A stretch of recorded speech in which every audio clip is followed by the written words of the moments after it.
Isla Sol. Costa Rica lay to the east, a quiet neighbor, to the west, open water and the shipping lanes of the Pacific.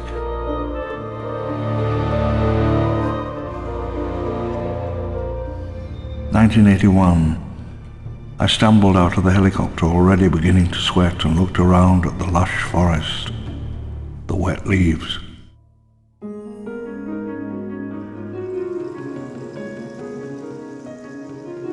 A forest this wild, this unknown, has not been seen by any human since the great hunters of the early Pliocene.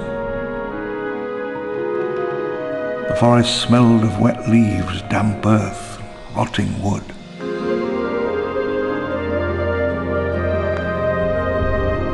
Cameras and seismic instruments in yellow crates. They set them in the dust as the helicopter rose.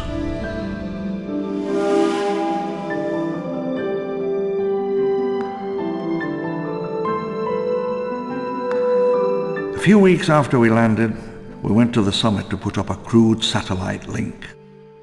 We went by helicopter. Young technicians scrambled to set up the dish as the wind howled. High-speed uplink. State of the art.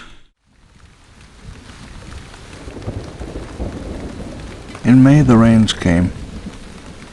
The smell of the jungle was everywhere. The jungle canopy hung over us.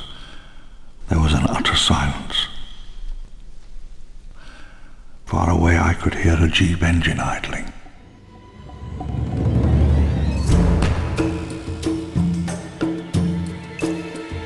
InGen standard safari vehicle, state of the art. As I journeyed south along the coast, the air grew moist and heavy. Metal and concrete lay rotting in the sun and the rain.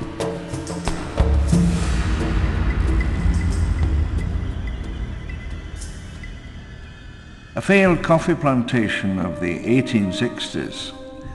Fields were marked out by stone walls, and to the west the ruins of the plantation house still stand. The buildings followed a scheme I only vaguely understood, marking seasons and the lunar year and the movement of the stars.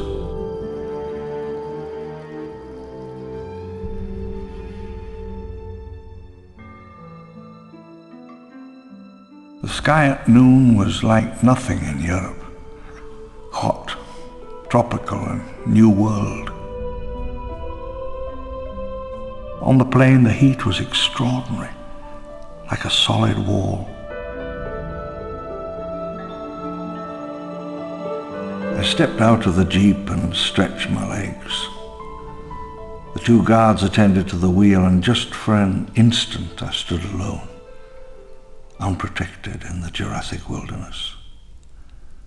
I felt the air currents around me, heard a single tree rustle. I stood on the lip of the cliff, the wind blowing my hair. It might have been a morning in the early Jurassic.